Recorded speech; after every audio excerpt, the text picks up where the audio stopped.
Hello, আসসালামু আলাইকুম। আজকে আমি শেয়ার করবো আমার নেপাল জার্নির ভিডিও।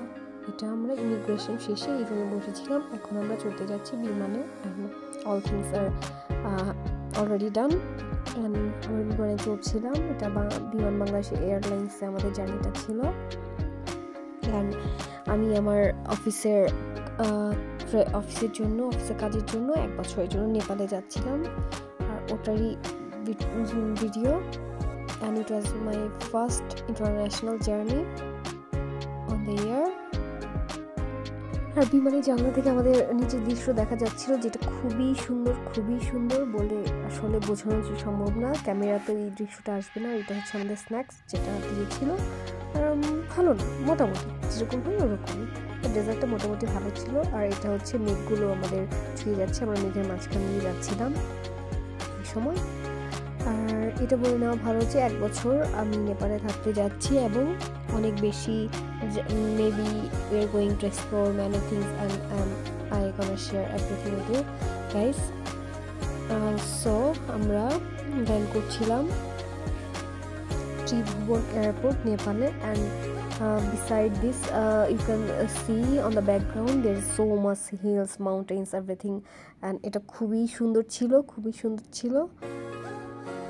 চারপাশ পাহাড় দিয়ে ঘেরা ছিল।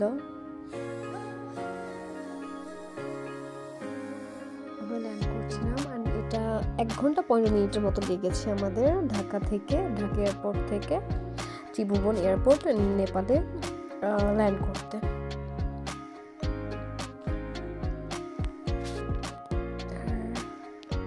আমরা যাচ্ছিলাম নরওয়ের। এটা নরওয়ে গভর্নমেন্টের একটা প্রজেক্ট। সেখান থেকে একটা ট্রেনিং ছিল, যেটা দ্য সল্টি হোটেল কাঠমান্ডুতে আমাদের রাখা হতো। সেখানে আমরা ছাড়াও আরও বিভিন্ন দেশের বিভিন্ন পার্টিসিপেন্ট অংশগ্রহণ করতো। এটা হচ্ছে আমরা বিমান থেকে নামার পর আমাদের মাইক্রোবাস করে এয়ারপোর্টের পর্যন্ত নিয়ে যাচ্ছিল। ওই দৃশ্যটা ত্রিভুবন এয়ারপোর্ট থেকে চারদিকে হিলস ছিল।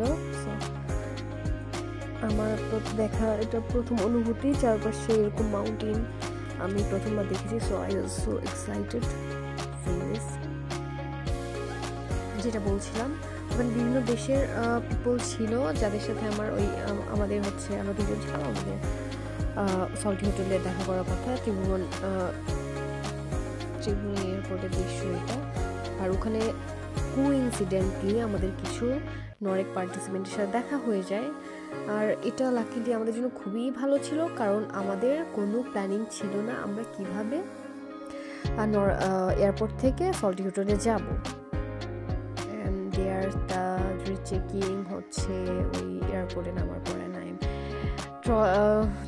আমরা কি বলে এটাকে, আমি আমার ট্রলিগুলো ঠেলে নিয়ে যাচ্ছিলাম।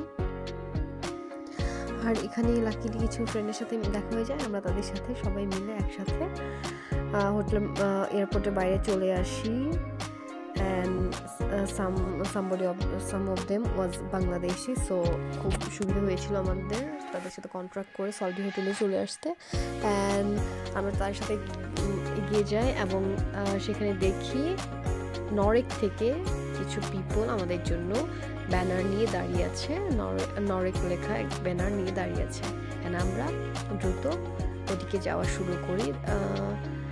অ্যান্ড ফাইনালি আমরা নরেক লেখা সেই ব্যানারটা পেয়ে যাই, the orange colour. And everyone is waiting there. So তাদের সাথে করে তাদের গাড়ি ছিল, কারগুলো নিয়ে গিয়েছিল, সেগুলোতে আমাদের ট্রলিগুলো তুলে দিয়ে আমরা আস্তে আস্তে যেতে থাকি সল্টি হোটেলের দিকে। অ্যান্ড দ্য বেস্ট থিং এটা হচ্ছে আমরা সবাই মিলে গাড়িতে যখন চলছিলাম সেই ক্লিপটা আছে। আর সব থেকে বেস্ট থিং ছিল নেপালে কোনো ধরনের শব্দ দূষণ নেই, নিট অ্যান্ড ক্লিন, খুবই সুন্দর একটা শহর। প্রচুর জ্যাম আছে ঢাকার মতোই, বাট কোনো সাউন্ড পলিউশন নেই।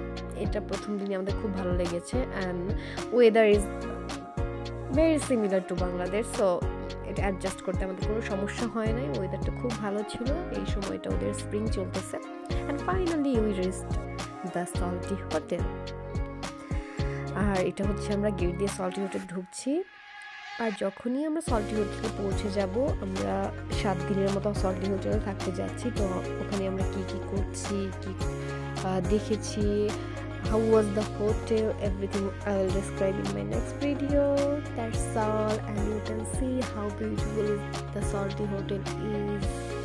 এটা বলে রাখা ভালো যে আমরা যে এয়ার টিকিটটা কেটেছিলাম তা অলমোস্ট 22,000 নিয়েছিল, যদিও এক্সাক্ট জানি না, কারণ এটা আমাদের অফিস থেকে কাটা হয়েছিল আমাদের জন্য। আর ট্যাক্সিও অ্যাকচুয়াল প্রাইস জানি না কত লাগতে পারে, বিকজ আমরা নয়কে কার করে এসেছিলাম।